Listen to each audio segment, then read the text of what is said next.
is Ian with Ultramoto. This is a 1978 R100S.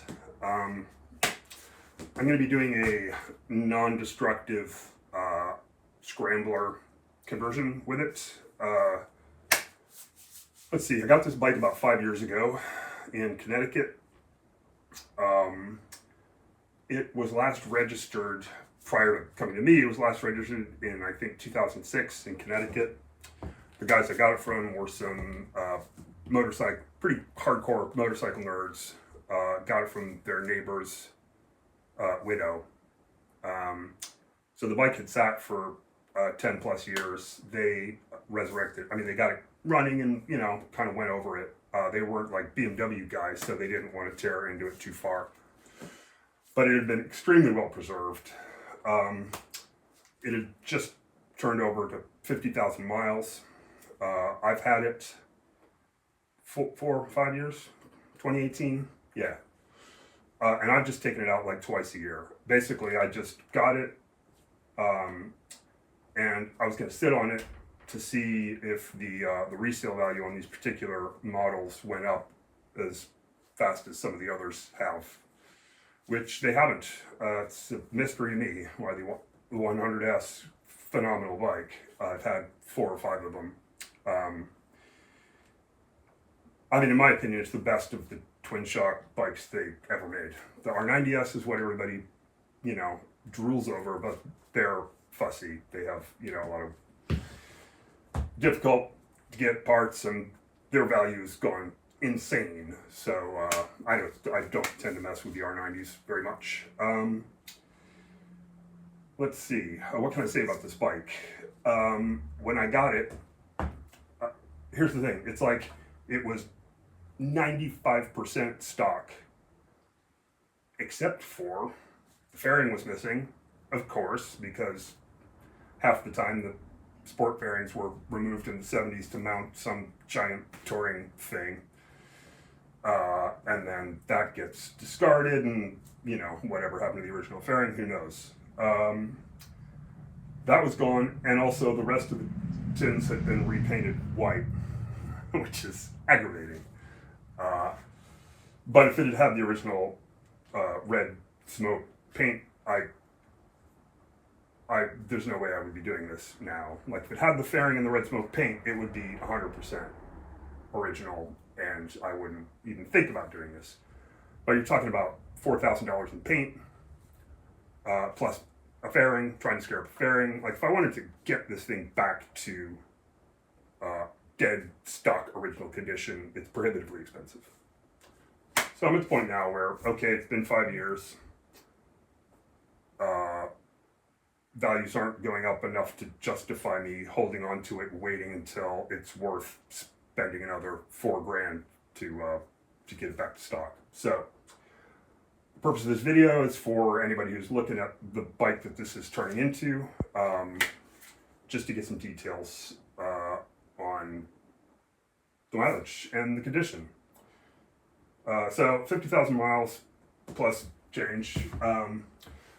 By all appearances, that's legit. I got a book with it that has some maintenance records, not a lot. It was sort of, partial logbook that supports 50,000. Plus, it was, parked for at least 10 years, garage kept. So just for example, there's a lot of things like this is going really quick, which is why I want to, get a decent record of this now, because I'm going to be doing this conversion pretty quick because there's nothing fundamentally wrong. Basically, I'm changing the fluids, going to reseal the motor, top end, and front gaskets, maybe the rear main seal, depending on what it looks like when I pull the gearbox. When I got it, I did the routine where you just pull back from the gearbox to the rear wheel by taking out the swing arm pivots and, strapping it so you can get in there and clean and grease the splines. That's all I did. I didn't dig into it further because it wasn't necessary. Things shift smooth, runs great. It really has no issues. So as I was disassembling it, just noting things like the battery box.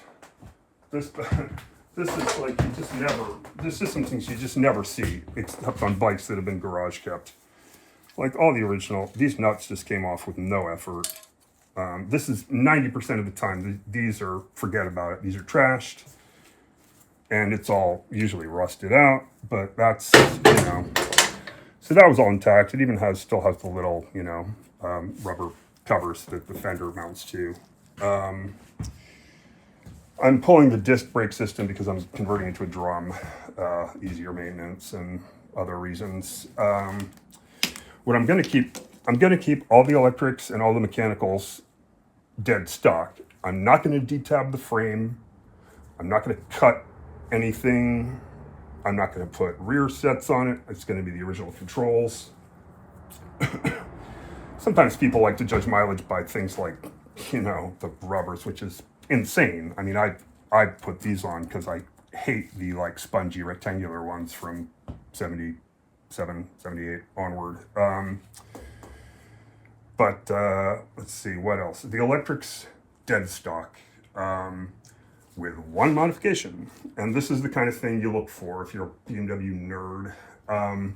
This is sometimes called the European market switch or whatever. The US models did not have a light switch. You cannot turn the lights on and off on the US models. So often with this era of bike, you'll find somebody has replaced this. Now, the 78 has the starter relay under the tank and the headlight relay in the bucket. I think it's 78 only, which is, well, it's a little silly to say that because BMW stuff, you know, their model years and when they change details is highly variable. But theoretically, in 78 only, there's a single lead that goes from the starter relay to the headlight relay to shut the headlight off when you're cranking the starter. If you put this on-off light switch on there, you don't need that load relief function anymore because you just start the bike with the lights off and then turn the lights on. When that mod is done, if you're doing it by the book or if you're a BMW dealer doing it, this is what you see. You see the original lead that goes from the starter relay to the headlight relay, pulled out of the single grommet in the headlight bucket, which has puzzled many people. It's wound up, zip tied, and tucked away. That's what you want to see. More often than not, you just see that just clipped, which is, you know, rude. Other things. I mean, it had, you know, this block in there, like these, you often see these are missing. I already cut and pulled all the zip ties. This is another thing. When you start pulling these off, you see like brand new looking CAD plates. So this bike is, you know, this bike, obviously it's had maintenance periodically, but I don't think it's ever been like completely torn down. The forks are in good condition, but I gotta pull them apart and rebuild them just to make sure the bumpers are there, because there's a bumper in there that tends to deteriorate. It does make a little bit of a clunk when it tops out, which indicates to me those bumpers are gone. So I'll be digging into that. Other stuff is just parts. Like I'm kind of, you know, not really in the middle of it. I just started this really, but it's just going quick because nothing is fighting me. The seat. I mean, this is ridiculous. You never see these seats not rusted out. You know, this clip is still there for the, these are my old red certificates. The